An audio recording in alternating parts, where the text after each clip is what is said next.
Alhamdulillah alladzi nahmaduhu wa nasta'inuhu wa nastaghfiruh wa na'udzu billahi min shururi anfusina wa min sayyiati a'malina. May yahdihillahu fala mudilla lahu wa may yudlil fala hadiya lahu.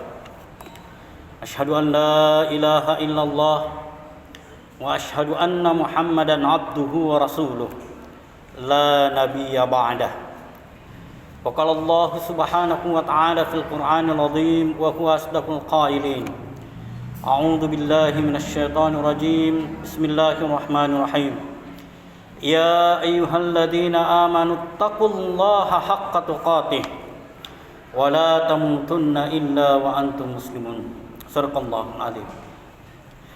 Bapak-bapak jamaah Jumat rahimakumullah, kembali tak henti-hentinya kita mengucapkan puji syukur kehadirat Allah Subhanahu wa taala. Oleh karena rahmat, hidayah serta taufiknya lah sehingga kita masih diberikan kesehatan, diberikan kekuatan, dan yang paling utama adalah keimanan dan keyakinan akan kebenaran Islam, sehingga kita kembali berkumpul di tempat yang barakah ini dalam rangka merealisasikan salah satu kewajiban kita selaku seorang muslim, berupa salat Jumat secara berjamaah. Salawat serta salam tak lupa kita kirimkan kepada baginda Rasulullah Nabi Muhammad sallallahu alaihi wasallam, Nabi yang senantiasa menjadi panutan kita, suri teladan kita di dalam melaksanakan segala aktivitas keseharian kita. Selanjutnya selaku khatib, tak bosan-bosannya mengingatkan bapak-bapak hadirin sekalian untuk tetap bertakwa kepada Allah Subhanahu wa taala kapan, di mana, dan dalam kondisi apapun diri kita. Jamaah Jumat rahimakumullah, hari ini merupakan awal bulan Rabiul Awal, bulan yang begitu mulia, bulan yang dimuliakan oleh Allah Subhanahu wa taala.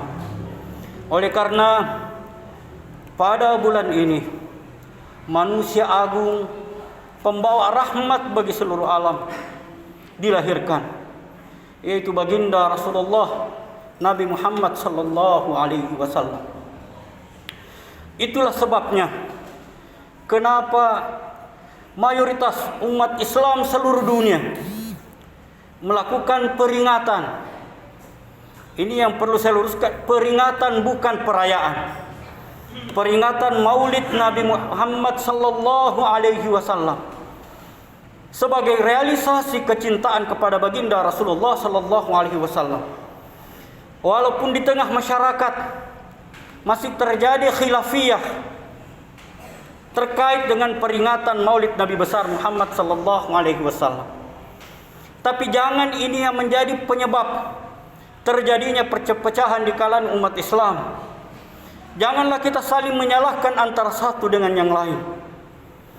Orang yang tidak merayakan Maulid Nabi besar Muhammad sallallahu alaihi wasallam, orang yang menganggap bahwa peringatan Maulid itu adalah perayaan dan tidak mau melaksanakan sebagai wujud kecintaan kepada baginda Nabi, karena orang yang tidak memperingatinya sebagai bentuk penghargaan, sebagai bentuk kecintaan kepada Nabi, karena menganggap Nabi tidak pernah melakukannya, silahkan.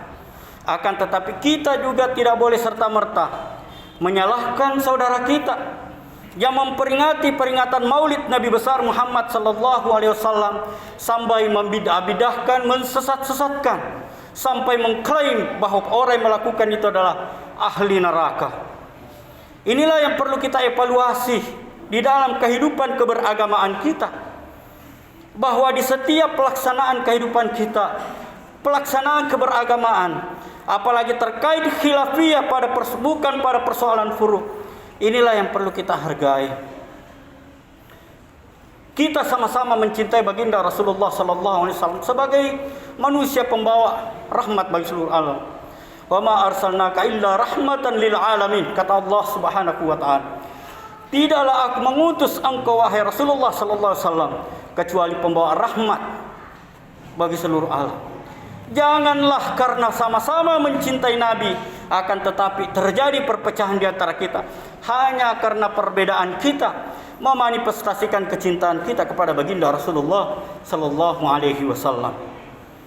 Jamaah Jumat rahimakumullah. Bulan ini ada beberapa yang disunnahkan. Salah satu di antaranya adalah kita banyak-banyaklah bersalawat kepadanya. Tidak perlu lagi kita persoalkan bagaimana salawat yang kita pakai. Apakah mau pakai Sayyidina atau tidak, silahkan. Karena masing-masing ada ulama yang memberikan contoh. Mantan Ketua Majelis Ulama Indonesia Sulawesi Selatan, almarhum Kiai Haji Abdul Muin Yusuf, yang biasa dipanggil Kali Sidendreng. Apa dia katakan? Narik ko angkan atau pandrita mulai akka cuerini nasabak mustahil to pandritai pakai tulu-tulu. Kalau sudah ada ulama besar yang melakukan suatu amalan, maka ikutilah, karena mustahil ulama itu bersepakat untuk melakukan pensesatan. Jadi kalau sudah ada ulama yang melakukan amalan, silahkan melakukannya. Kita yang tidak mau melakukan, silahkan tidak mau melakukan. Tapi jangan kita memsesat-sesatkan orang. Perkara surga dan neraka itu bukan wewenang kita. Itu adalah wewenang Allah Subhanahu wa ta'ala. Terkait masalah salawat, silahkan bersalawat menurut versi kita, yang menurut kita masing-masing punya contoh dari baginda Rasulullah sallallahu alaihi wasallam. Yang jelas perintah bersalawat itu dari Allah Subhanahu wa ta'ala. Innallaha wa malaikatahu yusalluna 'alan nabi. Sesungguhnya Allah dan para malaikatnya bersalawat kepada Nabi. Ya ayyuhalladzina amanu sallu 'alaihi wasallimu taslima. Jadi ayat ini memberikan perintah dari Allah Subhanahu wa ta'ala. Secara tidak langsung Allah mengatakan, saya saja, para malaikatku saja bersalawat kepada baginda Nabi. Kenapa kalian tidak? Dan salah satu manifestasi umat Islam atau mayoritas umat Islam ketika melakukan peringatan Maulid sebagai syiar, saya ulangi, sebagai syiar bukan syariat, karena di dalamnya banyak menyebutkan nama Rasulullah sallallahu alaihi wasallam. Nah, orang ketika mendengarkan nama Nabi sallallahu alaihi wasallam, kemudian dia bersalawat satu kali saja, maka Allah akan membalasnya 10 kali lipat. Bahkan di dalam hadis lain dikatakan, barang siapa yang mendengarkan namaku disebut, kemudian tidak bersalawat kepadaku, maka dialah manusia yang paling kikir di muka bumi ini. Olehnya itu, kita tidak boleh saling menyalahkan antara satu dengan yang lain. Silahkan jalankan amaliah kita sebagai bentuk kecintaan kita kepada Nabi. Begitu juga banyak melakukan sunnah di tengah masyarakat. Tapi jangan karena kita merasa melakukan sunnah, orang tidak melakukannya, kita mengatakan saya yang paling sunnah, Anda tidak. Ini yang terjadi di kalangan kita. Karena hanya perbedaan tempat mengaji, tempat tarbiyah, kita saling mensesatkan, saling menyalahkan antara satu dengan yang lain. Ketika ada saudara kita yang tidak mampu tumbuh jenggotnya, kita mengatakan bukan umat Muhammad karena dia tidak melakukan sunnah. Sunnah Nabi bukan hanya jenggot, masih banyak sunnah yang lain. Tapi jangan kita menyalahkan orang yang melakukannya, dan jangan menyalahkan orang yang tidak melakukannya. Inilah yang terkadang tidak ada di antara kita. Yang pada intinya adalah janganlah kita persoalkan perkara-perkara yang bisa menyebabkan umat Islam itu mundur. Mari kita bersama-sama bersatu. Bagaimana umat Islam ini bersatu? Kita ini banyak, tapi jangan sampai kita hanya secara realitas kita banyak, akan tetapi kita lengah, kita lemah di tengah umat. Oleh karena kenapa? Kita terlalu menganggap diri kita paling benar. Sementara Nabi mengatakan, Nabi SAW bersabda, la yadkhulul jannah desisa-sisa natama suruh kasidir patau. Tidak akan masuk surga seseorang man kana fi qalbihi misqalu dzarratin min kibar, yang apabila di dalam hatinya ada kesombongan, ada ketakaburan, walaupun hanya sebesar biji zarrah. Bagaimana biji zarrah itu? Ada ilmuwan mengatakan sebiji atom. Kalau orang sidrap menganalogikan biji zarrah itu seumpama dengan Athena Kamakamai. Athena Kamakamai itu semacam kutunya ayam. Ibarat zarrah itu seperti hatinya itu kutu ayam. Siapa yang bisa lihat? Jadi walaupun sebesar itu sifat sombong dalam diri kita, kata Nabi, la yadkhulul jannah, tidak masuk surga. Nabi mengatakan bukan saya hanya mengartikan. Ketika Nabi menyampaikan ini, ada sahabat bertanya, ya Rasulullah, inna rajula yuhibbu ayyakuna thawbuhu hasanan wa na'luhu hasanatan. Ya Rasulullah, bagaimana jika ada orang menyukai kalau pakaiannya bagus, bajunya bagus, wa na'luhu hasanatan, sandalnya juga bagus. Ketika Nabi mendengarkan ini, apa kata Rasulullah? Innallaha jamil yuhibbul jamal. Allah itu indah, menyukai keindahan. Jadi tidak apa-apa kita menggunakan baju yang bagus, alas kaki yang bagus, sepanjang kita melihat dari segi keindahannya, bukan karena kesombongan. Kemudian Nabi melanjutkan, al-kibru batarul haq wa gamtun nas. Sifat sombong itu batarul haq, mengabaikan kebenaran atau menolak kebenaran, wa gamtun nas, memandang enteng orang lain. Jadi kalau sudah di dalam hati kita melihat orang kita terlalu pandang enteng orang, masalah tuh kita rusak hati ini. Sudah ada kesombongan dalam diri. Nah, terkadang siapa yang mudah kena? Kita semua berpotensi. Kenapa saya katakan kita semua? Yang pertama, orang yang memiliki kekuasaan atau kekuatan, pejabat atau orang yang fisiknya kuat, sehingga gampang memandang enteng orang yang lemah. Siapa lagi yang berpotensi? Orang yang dari segi strata sosial lebih tinggi dibanding orang lain. Kalau orang Bugis, Puang, Andi, sehingga dengan gelarnya ini memandang enteng orang yang bukan Andi. Sampai-sampai dulu almarhum kakek saya, mudah-mudahan Allah mengampuninya, dia mengatakan, nak aja lalu mutu bene kota nyawi Puang, nasabak musolanya akabatirata. Jangan menikah kalau bukan keturunan Puang, karena akan merusak silsilah keturunan kita.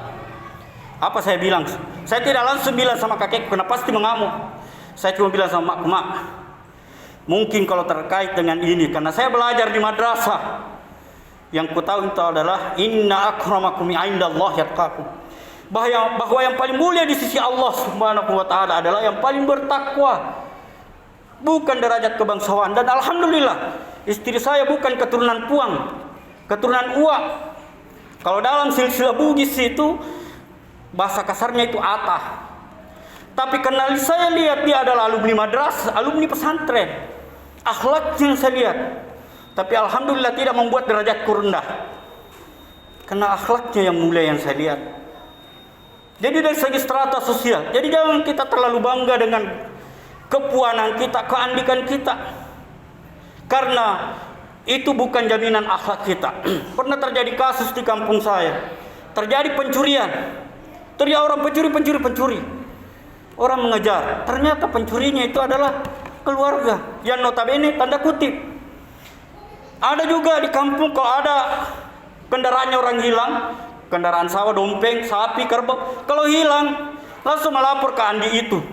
Anu Puang, tadinya nuku di mana hilang? Di sini. Oh, tadi di Baja. Besoknya ada pertanyaannya, kenapa nak tahu? Kenapa bisa kembali itu barang? Kalau bukan dia yang curi anggota tanah. Artinya apa? Kemuliaan akhlak seseorang, bukan kebangsawanan. Jamaah Jumat rahimakumullah. Siapa lagi yang berpotensi? Orang yang dari segi strata pendidikannya lebih tinggi dibanding orang lain, berpotensi dari segi strata pendidikannya. Karena dia satu-satunya magister di situ, pokoknya jelek. Pendapatnya paling benar. Apalagi kalau tamat SMA, hati-hati Pak. Jangan bangga dengan gelar akademik. Apalagi sekarang banyak orang tidak pernah dilihat kuliah sarjana, apalagi sarjana online. Bukan saya menafikan dari segi kualitasnya, tapi itu tadi, jangan bangga. Jangankan sarjana agama, ya, jangankan sarjana umum, sarjana agama saja belum tentu menguasai keseluruhan materi keagamaan. Apalagi kalau kita kuliah di fakultas agama, ada jurusan syariah, ya masalah hukum fikih, ada jurusan tarbiyah, masalah pendidikan, ada jurusan akidah dan filsafat terkait masalah keyakinan. Olehnya itu kita tidak boleh terlalu bangga dengan gelar pendidikan kita, karena itu bukan jaminan kepintaran seseorang. Kemudian selanjutnya itu adalah yang bisa menyebabkan kita sombong, itu adalah orang yang dari segi harta melebihi orang lain, orang kaya, atau hartanya lebih banyak sedikit dibanding orang lain, sehingga dengan hartanya bisa merendahkan orang lain. Kemudian yang paling berbahaya Bapak hadirin sekalian, orang yang merasa paling bertakwa, orang yang merasa paling benar cara beragamanya. Salah semua orang, ketika dia menepuk dada, saya paling benar, neraka kok. Apa yang ada dalam hatinya? Apa dalam hati kita? Tanya diri kita, tidak perlu tunjuk orang, tanya hati ini. Sama dengan saya berdiri di hadapan Bapak hadirin sekalian, bukan berarti saya paling tahu agama, tapi ini adalah amanah. Berat itu berdiri di atas mimbar membicarakan tentang agama karena beberapa hal. Pertama, apakah saya sudah mampu melaksanakan apa yang saya katakan? Kemudian yang kedua, apakah saya mampu menyampaikan apa yang akan saya sampaikan? Jamaah Jumat rahimakumullah. Nah, ada sebagian saudara kita, hanya beberapa kitab yang dibaca sudah berani, jangankan saudara selepelnya, para ulama-ulama besar pun dikafir-kafirkan. Imam Syafi'i lah orang ahli bid'ah dan sebagainya dan sebagainya. Siapa Imam Syafi'i? Imam Syafi'i umur 7 tahun sudah hafal Al-Quran. Kita sudah berapa juz? Jangan ya Al-Quran 30 juz. Berapa juz kita hafal? Nah, terkadang juz 30 saja terbata-bata. Nah, kita mau mensesatkan orang yang hafizul Quran, menghafal kitab-kitab hadis. Jamaah Jumat rahimakumullah. Marilah kita memanifestasikan cinta kita kepada baginda Nabi, tapi jangan sombong, jangan angku dengan pemahaman keberagaman kita. Mari kita mencontoh apa yang dibawa oleh Rasulullah sallallahu alaihi wasallam. Nabi diutus sebagai rahmatan lil alamin, Nabi diutus untuk memperbaiki atau memberikan contoh akhlak-akhlak yang mulia. Jamaah Jumat rahimakumullah, mungkin ini yang sempat saya sampaikan yang kesimpulan bahwa bulan Rabiul Awal adalah bulan yang paling mulia, di mana dilahirkannya seorang manusia paling mulia di muka bumi ini, yaitu baginda Rasulullah sallallahu alaihi wasallam. Mari kita banyak-banyak bersalawat kepadanya sebagai wujud cinta kita kepadanya. Dan bagi saudara-saudara kita yang ingin melaksanakan peringatan Maulid Nabi besar Muhammad SAW karena kecintaannya, ingin banyak-banyak mengingatnya, silahkan. Dan bagi saudara-saudaraku yang tidak mau melaksanakan maulid karena menganggap itu adalah bid'ah, silahkan. Tapi jangan menyalahkan saudara kita yang melaksanakannya. Saudaraku yang melaksanakan maulid, jangan menyalahkan orang yang tidak mau melakukannya, karena sama-sama wujud kecintaan kepada baginda Rasulullah SAW. Kemudian yang terakhir adalah jangan kita terlalu gampang menepuk dada sebagai bentuk kesombongan kita. Karena kapan ada kesombongan di dalam diri, walaupun hanya sebesar biji zarrah, kata Rasulullah, tidak akan masuk surga. Lebih dan kurangnya mau dimaafkan jihad fisabilillah haq. Wallahu muwaffiq ila aqwamit thoriq. Barakallahu li wa lakum fil Qur'an azim wa nafa'ni wa iyyakum ma fihi minal ayati wa dzikril hakim wa taqabbal minni wa minkum tilawatahu innahu huwal ghafurur rahim.